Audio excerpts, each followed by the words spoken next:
Allez, c'est parti. Donc dans la cinquième partie, là on fait la sixième, dans la cinquième partie on avait parlé des prix, donc je rappelle vite fait notre stratégie. Premièrement, est-ce qu'on achète, est-ce qu'on vend? Si on est en haut de range, on vend, si on est en bas de range, on achète. Ok? Et ensuite on détermine à quel prix. Donc nos prix, ce sont ces ratios-là pour les ranges, et ce sont les pullbacks, ou les overlaps, appelez ça comme vous voulez, pour les phases de trend, de tendance. Ok? Voilà. On essaye aussi d'éliminer les prix avec des Fibos. Donc j'ai pas assez parlé des Fibos. Je voulais juste vous montrer ça avec les Fibos, mais je vais vous montrer pourquoi c'est magique. Regardez. Je vais supprimer ça. Je vais mettre Fibo.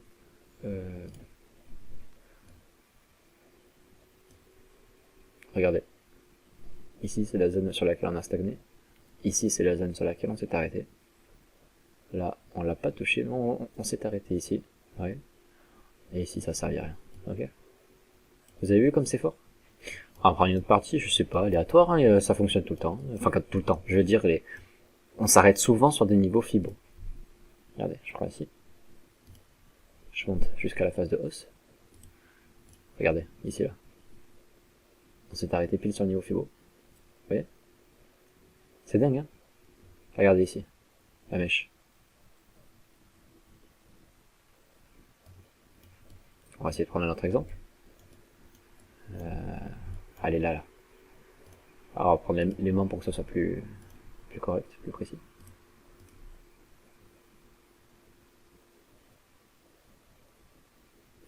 Rien de bien révélant ici. Rien de bien révélant ici. Mais vous voyez, c'est d'une précision incroyable. C'est d'une précision chirurgicale. Regardez ici. On s'est arrêté sur le Fibo 0,618, qui est le plus important des Fibos. Et voilà. Enfin bref. Vous verrez que dans les Fibos, dans le monde du trading, c'est vraiment incroyable. Je me souviens, alors c'était sur le Bitcoin, le 0,618, vous allez voir. Donc je me mets en daily là, donc une bougie c'est un jour. Regardez. Phase de hausse. Phase de baisse. Alors je vais prendre la clôture.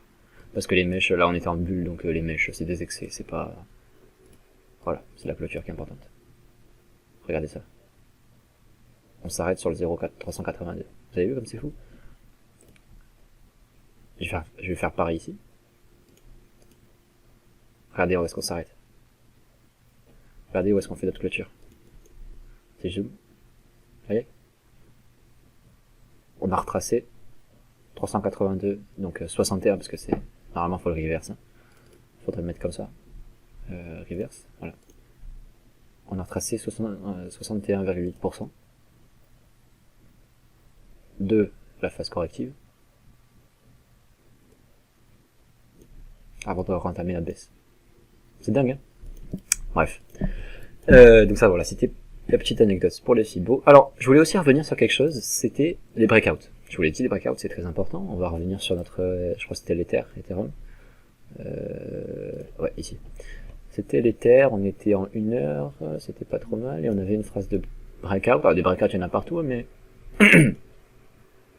on va voir que ça peut être intéressant de combiner avec les volumes.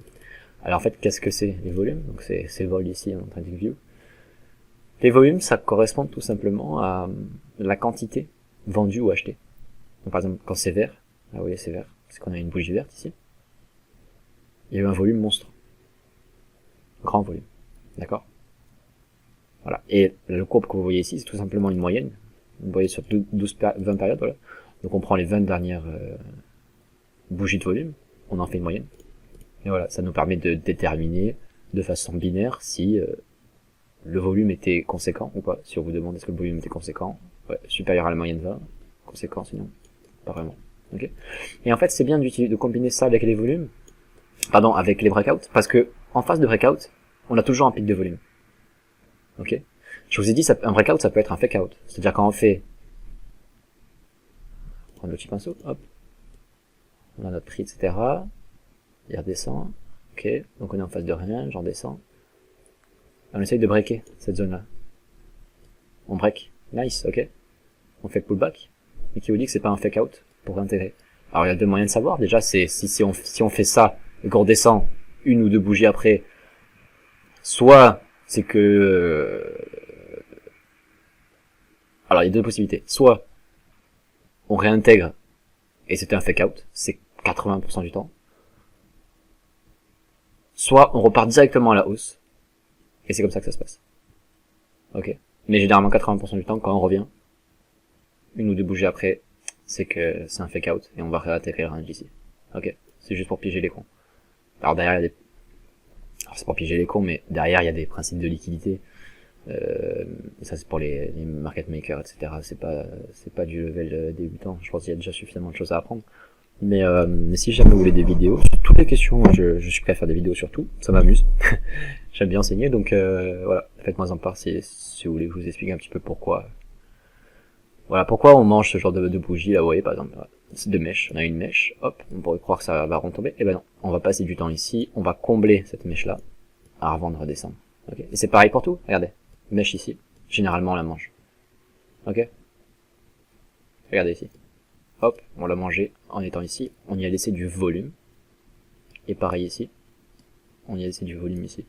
Ok. Alors c'est pas systématique, hein. Là par exemple, pas vraiment de volume sur cette mèche. Mais voilà. Donc c'est pour ça que quand on a un breakout, et qu'il y a du volume avec, généralement c'est que le breakout est valide. Pas tout le temps, mais généralement. Alors je vais essayer de trouver un exemple. Regardez ça. Cette zone-là. On a breaké ces supports-là, et ce support-là. Ok. Mettre une ligne. Hop, ici. Ici. Regardez comment on les a breakés, regardez le volume. Vous avez vu? Et paf. On continue à la hausse. Maintenant je vais essayer de vous trouver un exemple de fake out. Où on descend, et on réintègre direct.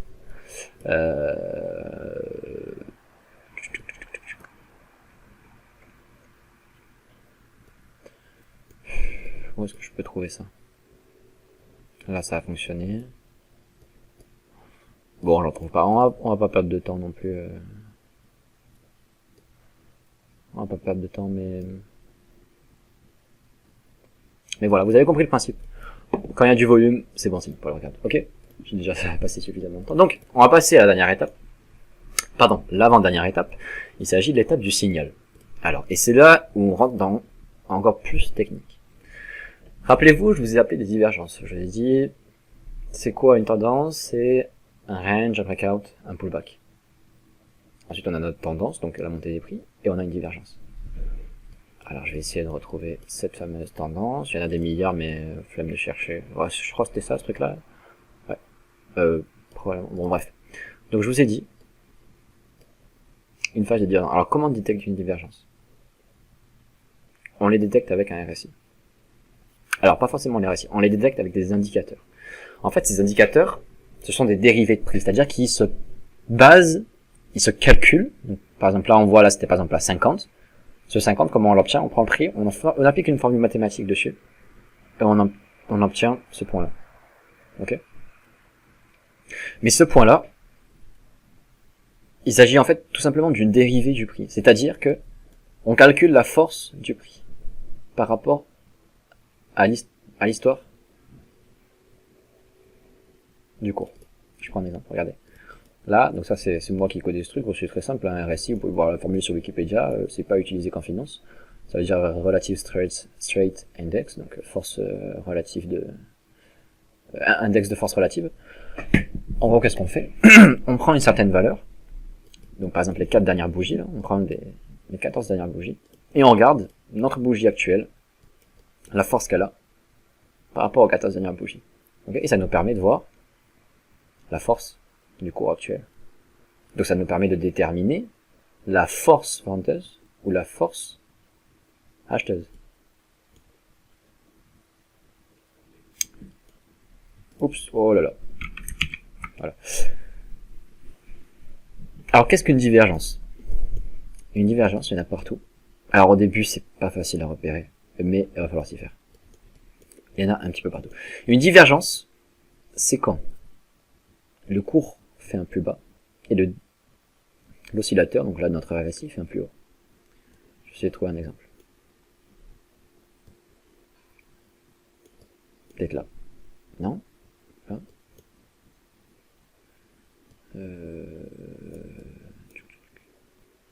Là. Regardez bien. Donc il faut savoir que le RSI, ça se base sur les fermetures des bougies, hein, donc les mèches on ne les prend pas en compte. D'accord, tout le temps les fermetures. Regardez. Hop. On a fait un plus bas et un plus haut sur le RSI. Vous avez vu? Ça c'est une divergence. Ça c'est une divergence. Et quand on a cette phase de divergence, ça montre qu'il y a un ralentissement de la force vendeuse. Donc là, je sais pas ce qui se passe, mais on voit qu'il y a, donc là on était en range, mais on a eu une baisse violente. Et on peut voir que ici c'était la dernière phase de la baisse.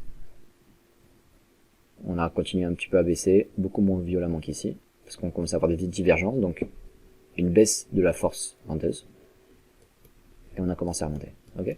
Donc où elle est ma fichue tendance qu'on avait tout à l'heure. Voilà, ici. Je vous ai dit. Range, toc, toc, toc. Breakout. Où est-ce qu'on était? Est-ce que c'était bien celle-là? Est-ce que c'était bien celle-là? Je crois que c'était ça, non? Ouais. Range. Breakout. Pullback. La tendance. Et c'est là où on va avoir notre phase de divergence. Vous voyez? Donc rappelez-vous, nous on est censé être en trade ici. Hein. Mais comment on détermine la phase de divergence? Ici. Je suis prêt à parier, j'ai pas vu, je suis prêt à parier qu'il y a une divergence. Voilà. Regardez. Alors, faut la mettre en plus petit QT.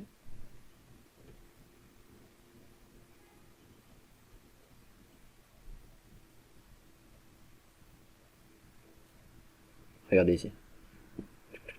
Pinceau. On fait un plus bas. Et sur notre RSI, on fait un plus haut. Vous avez vu? Phase de divergence. Excès final, rappelez-vous. Excès final. Et c'est la fin. Fin de la tendance. Donc maintenant, vous savez tout sur les tendances. Enfin, tout. Vous savez les schémas principaux des tendances. Même si vous n'êtes pas trop censé les trader. Mais vous savez ce que c'est qu'une divergence. Et en fait, on utilise le RSI. Alors moi, je vais pas vous le cacher, j'utilise quasiment jamais le RSI pour les divergences. Je trouve pas ça pertinent. Sauf pour identifier les phases de tendance. Pour savoir où on en est dans la tendance, est-ce qu'il nous reste un excès final à faire ou pas. Mais moi, je l'utilise très rarement. Les divergences, je parle. Le RSI, je les utilise beaucoup. Pourquoi? Je vais vous montrer. Dans le RSI, c'est un indicateur borné. 80-20, ce qui veut dire qu'en fait, il peut pas dépasser les 100. Et on le borne généralement à 80-20. Ok? Ça va entre 0 et 100. Et ce qui est bien, c'est que ce niveau 80 et 100, il est extrêmement puissant. Et il peut faire office de support. Vous avez compris? Donc en fait, moi j'aime bien aussi 75, mais vous voyez l'opacité du trait, elle est moindre ici, parce que pour moi c'est moins puissant que le 80. Généralement quand on touche le 80, c'est qu'il y a quelque chose qui se passe. C'est un signal, en fait. Ok? Et c'est pareil pour le 20. Et il y a ce qu'on appelle la zone neutre. La zone neutre, c'est pareil, c'est une zone de support, et généralement quand on y est, c'est qu'on est en range. Donc vous voyez par exemple d'ici à là, on pouvait savoir qu'on était en range. On avait rien à foutre ici. Donc là on savait pas trop, mais là. Alors ça veut dire qu'on est tout le temps en range, ça veut dire que c'est un indicateur de range. Même si vous avez vu, on n'utilise pas le RSI principalement pour déterminer si on est en range ou pas. On utilise des structures. Vous avez eu suffisamment de vidéos sur ça, je pense.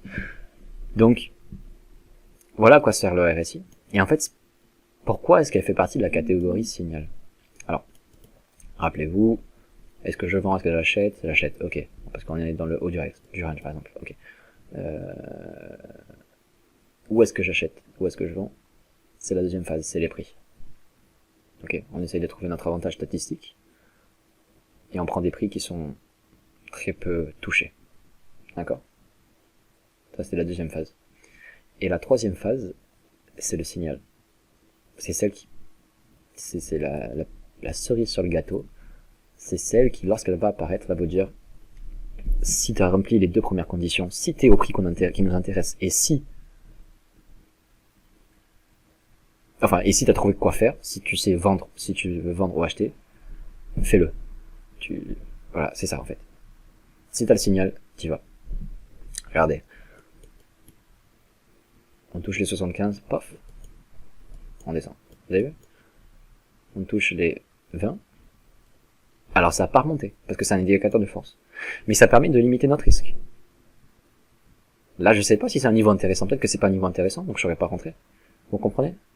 On est obligé de respecter toutes les étapes de la stratégie. Là, on l'a pas atteint, mais on n'est pas très loin quand même. Pareil, là, ici, on l'a pas atteint, mais on n'était pas loin. On a eu la petite phase de baisse. Pareil pour ici aussi. Hop. Vous voyez? Donc, c'est comme ça que j'utilise le RSI. Et c'est beaucoup plus parleur, généralement, j'ai remarqué dans les trades qui durent quelques heures. Regardez, parfait. C'est pas beau? On touche le top. On touche le top. Phase de divergence. On est sur les mêmes prix ici. Sur la même valeur. Alors qu'on fait un plus haut. Vous avez vu? Voilà. Donc, je vais continuer à vous parler des signaux dans la prochaine vidéo, mais il y a quelque chose que vous devez bien retenir, c'est que les signaux, il faut pas les trader seuls. Voilà. Il y a beaucoup de débutants qui font ça, et RSI 80, boum! Parce qu'après, je vais vous montrer un signal qui s'appelle TD9, et celui-là, il est beaucoup plus puissant que le RSI. Celui-là, c'est une arme de destruction massive, et certains, quand ils vont voir, vont dire, mais c'est magique, ça me dit quand acheter, quand vendre. Non. Non, si vous faites ça, vous allez vous faire déglinguer, il faut respecter la stratégie.